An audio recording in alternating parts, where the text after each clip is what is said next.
அனைவருக்கும் வணக்கம். இன்னைக்கு நம்மளுடைய சேனல்ல பார்க்கக்கூடிய பதிவானது ரொம்ப முக்கியமான ஒரு பதிவு.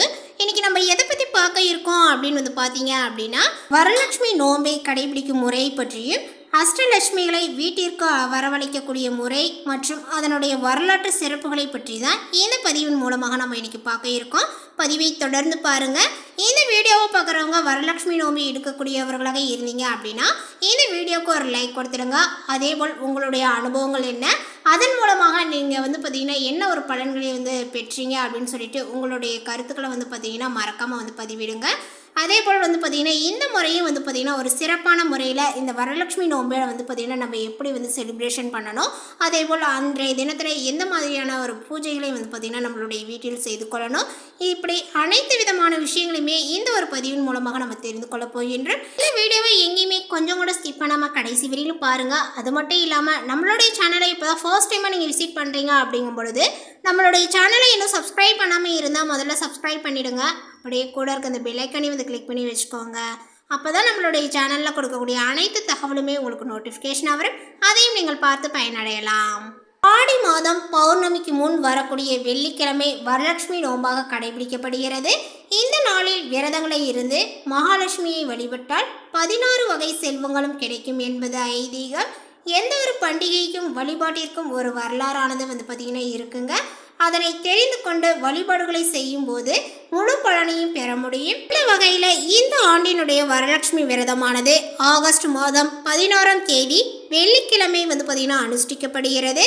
முடிந்தவர்கள் கலசம் வைத்து பூஜைகளை செய்து கொள்ளலாம். இப்பொழுது இந்த வரலட்சுமி நோம்பினுடைய வரலாறுகள் என்ன அப்படிங்கிறத ஃபர்ஸ்ட் நம்ம பார்த்துடலாம்.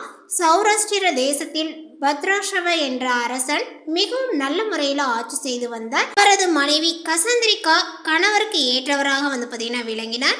அவர்களுக்கு சியாமா என்ற ஒரு பெண் குழந்தை இருந்தது. தினமும் கசந்திரிகா லக்ஷ்மி பூஜையை செய்யாமல் உணவருந்த மாட்டார். அதேபோல் இதனை பார்த்த லக்ஷ்மி தேவி மனம் குளிர்ந்து ஆடி வெள்ளி நாளில் வயதான சுமங்கலி பெண்ணாக அரசவைக்கு வருகிறாள்.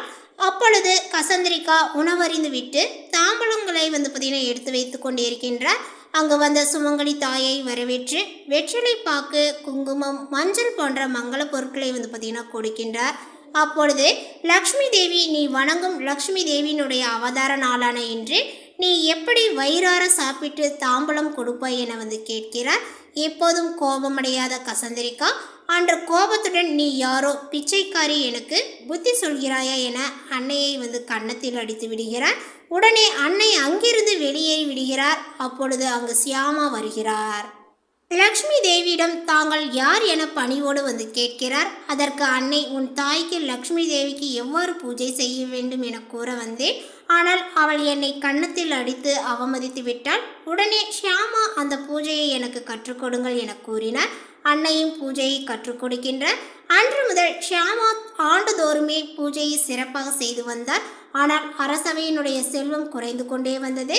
பூஜை செய்தனுடைய பலன் ஷியாமாவிற்கு பார்த்தீங்கன்னா நல்ல கணவன் கிடைத்து விட்டார். பத்ராஷவா மற்றும் கசந்திரிகா நாட்டை விட்டு துரத்தப்பட்டு காட்டுக்குள் வாழ்ந்து வருகின்றனர். இதனை அறிந்த ஷியாமா ஒரு பானையில் பொன் காசுகளை வழங்கி அதை வைத்து பிழைத்து கொள்ளுமாறு கூறுகின்றார். அதனை கசந்திரிகா தொட்டதும் கரியாக மாறிவிடுகிறது.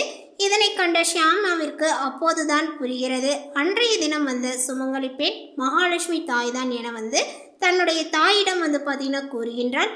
தவறை உணர்ந்த கசந்திரிகா பூஜையினுடைய விரதத்தை அறிந்து அவரும் முறைப்படி செய்ய தொடங்குகின்றார். அதன் பின் கணவன் மீண்டும் பார்த்தீங்கன்னா முடிசூடி கொள்கின்றார். இதுவே வரலட்சுமி விரதம் உருவான கதைகளாக சொல்லப்படுது.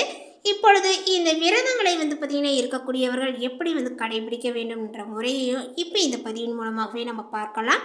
வரலட்சுமி நோன்பு கடைபிடிப்பதற்கு முன் உபகவசங்கள் இருப்பது அவசியமானது. முடியாதவர்கள் பால் பழம் எடுத்துக்கொள்ளலாம். இந்த ஆண்டு வரலட்சுமி விரதமானது, அதாவது நாளை தினம் வெள்ளிக்கிழமை அன்று பார்த்தீங்கன்னா அனுஷ்டிக்கப்படுகிறது. முடிந்தவர்கள் கலசம் வைத்து பூஜைகளை செய்து கொள்ளலாம். அந்த கலசத்தில் கிராம்பு, வெட்டிவேர், ஏலக்காய், கற்பூரம், துளசி, எலுமிச்சை, 1 ரூபாய் நாணயம் அல்லது 5 ரூபாய் நாணயம், கிழங்கு மஞ்சள் ஆகியவற்றை வைத்து பிறகு அதன் மேல் மாவிலைகளை வைத்து மஞ்சள் தடவிய தேங்காயை வைத்து தேங்காய்க்கு சந்தனம் போட்டு வைத்து கொள்ள வேண்டும். நெய்வேத்தியமாக பால் பாயசம், பொங்கல் போன்ற இனிப்பு வகைகளை வைத்து மகாலட்சுமிக்கு உரிய மந்திரங்களை கூறி பூஜைகளை வந்து செய்து கொள்ள வேண்டும். பிறகு மங்கள பொருட்களை தாம்பலத்தில் வைத்து சுமங்கலி பெண்களுக்கு வழங்க வேண்டும். வரலட்சுமி விரதம் மேற்கொண்டால் 16 வகையான செல்வங்களையும் பெற்று மகாலட்சுமியினுடைய அருள் எப்பொழுதுமே வீட்டில் இருக்கும். பெண்களுக்கு தீர்க்க சுமங்கலி வரமானது வந்து பார்த்திங்கன்னா கிடைக்குங்க. திருமணம் ஆகாத பெண்களுக்கு நல்ல வரன்களானது வந்து கிடைக்கும். குறிப்பாக வரலட்சுமி பூஜை செய்யக்கூடிய வீடுகள் எப்போதுமே செல்வ செழிப்பு நிறைந்தும் திருமகளினுடைய ஆசி பரிபூரணமாகவே வந்து இருக்கும் என்பது நம்பிக்கை. மேலுமே வரக்கூடிய வெள்ளிக்கிழமை ஆடி மாதத்தினுடைய கடைசி வெள்ளிக்கிழமை வரலட்சுமி விரதமும் சேர்ந்து வருகின்றது. இந்த நாளில் அனைவருமே மகாலட்சுமியினுடைய அருள் கலாட்சியத்தை பெற வேண்டும் என்றால் செய்ய வேண்டிய எளிமையான ஒரு சூட்சும பரிகாரத்தை பற்றியும் இப்போ இதில் நம்ம தெரிந்து கொள்ளலாம். வியாழக்கிழமையே தாமரை பூவையும் கொஞ்சம் பச்சை கற்பூரத்தையும் வீட்டிற்கு வாங்கி வாங்க. வியாழக்கிழமை இரவு தூங்க செல்வதற்கு முன்பாக ஒரு சொம்பு பாத்திரத்தில் நல்ல தண்ணீரை ஊற்றி இந்த தாமரை பூக்களை ஒவ்வொன்று இதழாக வந்து பார்த்திங்கன்னா பறித்து அந்த தண்ணீரில் போட்டு ஒரு சிட்டிகை பச்சை கற்பூரத்தையும் அதில் போட்டு மகாலட்சுமி தாயிடம் மனதார பிரார்த்தனை செய்து கொள்ள வேண்டும். உங்களுடைய குடும்பத்திற்கு மகாலட்சுமியினுடைய அருள் கிடைக்க வேண்டும். செல்வ செழிப்பில் குடும்பம் உயர வேண்டும். பெரிய அளவில் வருமானங்கள் இருக்க வேண்டும் என்று பிரார்த்தனையை வந்து வையுங்கள். இந்த தீர்த்தத்தை பூஜை அறையிலே வந்து பார்த்திங்கன்னா வைத்து விடுங்கள். வெள்ளிக்கிழமை காலை வரலட்சுமி நோன்பு ஆடி கடைசி வெள்ளிக்கிழமை நாளன்று சூரிய உதயத்திற்கு முன்பாகவே எழுந்து பூஜை அறையில் தயார் செய்து வைத்திருக்கக்கூடிய இந்த தண்ணீரை வந்து எடுத்துக்கொள்ளுங்கள். அதில் இருக்கக்கூடிய பூக்களை எல்லாம் வடிகட்டி எடுத்துவிட்டு அந்த தண்ணீரை மட்டும் நீங்கள் குளிக்கின்ற நீரில் கலந்து குளித்து விட வேண்டும். உங்களுடைய வீட்டில் பன்னீர் இருந்தால் அந்த பன்னீரையும் குளிக்கின்ற தண்ணீரோடு வந்து பார்த்தீங்கன்னா இந்த தீர்த்தத்தோடு சேர்த்து குளித்து விடுங்கள். மகாலட்சுமியினுடைய அம்சம் நிறைவாக வந்து கிடைக்க இந்த ஒரு குளியிலே உங்களுக்கு போது. மகாலட்சுமி வாசம் செய்யக்கூடிய இடம் தாமரை பூ. இந்த தாமரை இதழ்கள் ஊற வைத்த தண்ணீரை நீங்கள் குளிக்கும்போது மகாலட்சுமியினுடைய அருள் கலாச்சாரம் உங்களுக்கு நிறைவாக கிடைக்கும்.